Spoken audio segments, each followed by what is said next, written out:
people about communism. Can you imagine that? I have a lot not to sacrifice for, but you know what? When we face evil, when we see our country at the crossroads, it takes courage to fight back. And it's sad for me to say our people, American fellow citizens, are afraid to be canceled by today's woke culture, cancel culture. Don't even speak their mind anymore. It saddens me. I will never dream about come to a country where free speech is seriously under attack. So if I go to Congress, I will give you 3 reasons that you know. Best person to fight against socialism, communism is somebody who lived it, who survived it. And number 2, I'm a very hard worker, open-minded, have leadership qualities. I have done a lot in 4 years, come to this state. I published 10 op-eds, and I was elected supervisor of checklists in my town of Ware, a home of Pine Tree riots, rebellious town. And also, I organized Asian American coalitions, 3%, 6th largest minority group. And also, I am a historical member, the charity member in International Lions Club. I have been involved on that. So in my town, everybody knows me. I won double of other candidates. So I'm asking for your support, ask for your volunteer, and for your donation. I needed money to win. So that's why I did not win last time, but you say I can have no message problem. I do need the money, so thank you very much for having me.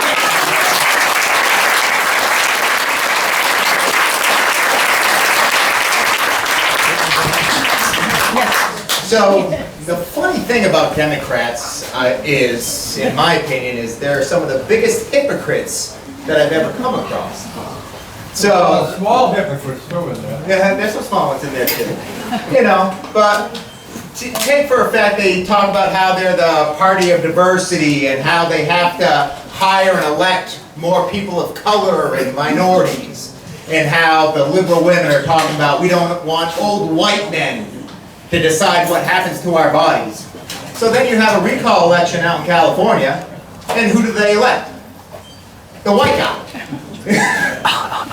So it just makes no sense to me. But our next candidate, he is a best-selling author. He has won awards for documentaries. He has a radio show called The Larry Elder Show that is listened to in all 50 states and is aired on 300 radio stations. He's a contributor on Fox News and presidential candidate, Larry Elder.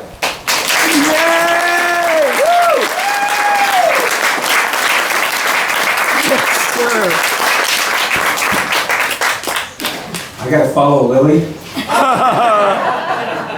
want to apologize right now for my voice. I've been speaking non-stop for about 4 or 5 days, so if I sound gravelly, it's not like I'm trying to be sexy.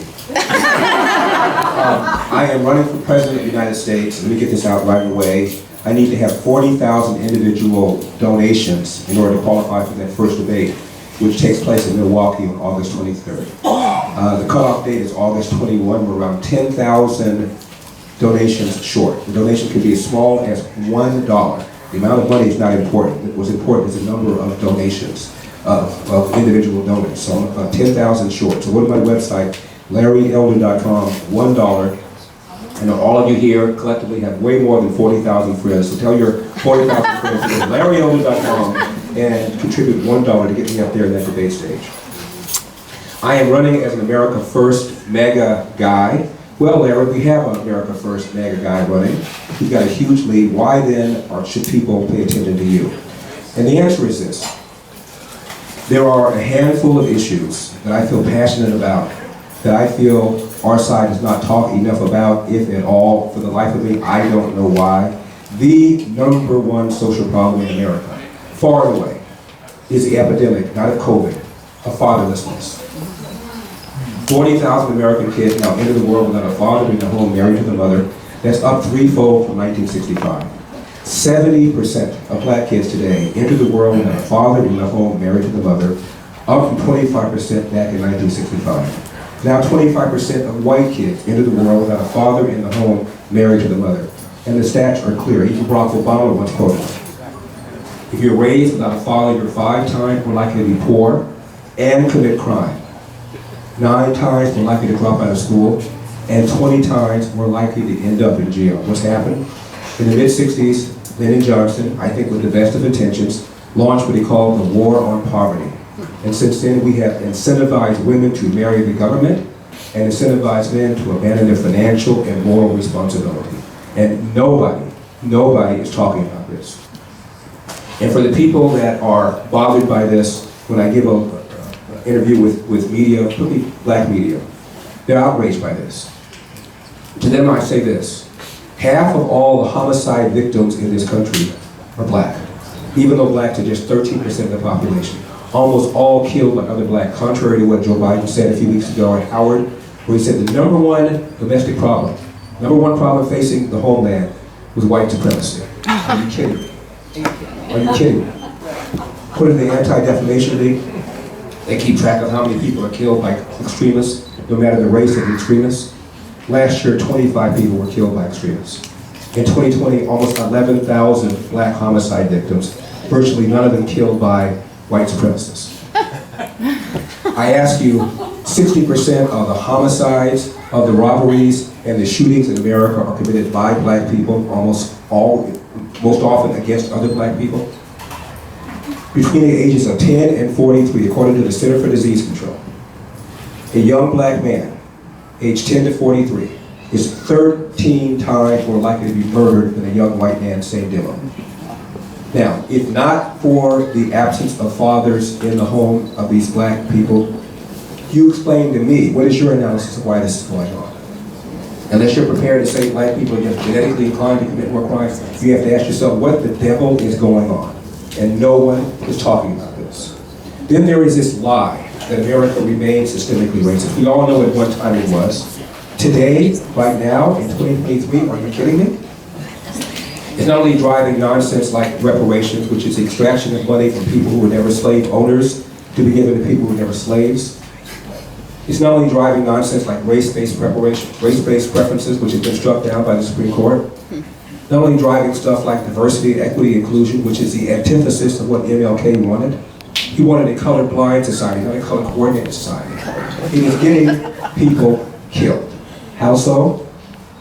It's called the George Floyd effect, or the Ferguson effect. And that's the phenomenon of cops all around the country pulling back from their normal proactive policing in city after city after city. So in the last several years, there were thousands of, I call them, excess casualties. These are people who have been injured by violent criminals or who are dead, who otherwise would not have suffered if the police had been doing their normal proactive policing. And the majority of these so-called excess casualties are the very black and brown people that people on the left purport to care about. Then there is this disaster, and that's the word for it, of urban education, K through 12, in city after city after city in America, where they don't have real school choice, where the money is not following the child. Let me just pick 2 cities. Baltimore, I kid you not, 13 public high schools in Baltimore, 0% of the kids can do math in grade 9. How is that acceptable? And another half a dozen where only 1% can. That's half of all the public high schools in Baltimore where either 0% of the kids can do math in grade level or only 1% can. Chicago, 53 government schools, that's the term I prefer rather than public schools, government schools. 53, 0% of the kids can do math at grade level. Are you kidding me? Meanwhile, of course, the Democratic Party opposes school choice because their largest contributor, very often, is the teachers union. And they adamantly oppose school choice, while the elites have their own kids in private school, whether it's Barack Obama, or Gavin Newsom, or Joe Biden. And it's been studied, the people that know the school system the best, the teachers, they're not putting their own kids in it. A few years ago, there was a study that looked at where Philadelphia public school teachers with school-age kids put their own kids. Nationwide, 10% of us have our kids in private schools. 6% of black families do. 49% of Philadelphia public school teachers with school-age kids put their own kids in private schools. 39% Chicago, 28% LA. That's the equivalent of opening up a new restaurant, big sign, come on in, eat the food, we sure won't. And then every now and then, as you know, we have this standoff about the debt ceiling. And you and I both know the debt ceiling always gets raised because no party wants to be held responsible for what might happen in the event that we default on our debt. And every now and then there's this standoff about whether or not we're going to authorize more spending so the federal government gets shut down, and the party that is perceived as the party of inflame will get hurt in the polls. So the odds of us shutting down government, odds of us not reducing the debt ceiling is almost zero. Both parties spend money. My favorite president was Reagan. Reagan promised to shut down the Department of Education. When he left, it was bigger than before. Government got bigger under Reagan, it got bigger under George Herbert Walker Bush, it got bigger under W, it got bigger under Trump. Why? Because much of the budget is automatic pilot. A lot of it is the so-called entitlements programs. Let me use the word unsustainable. Bill Clinton used the word to describe the so-called entitlements, unsustainable.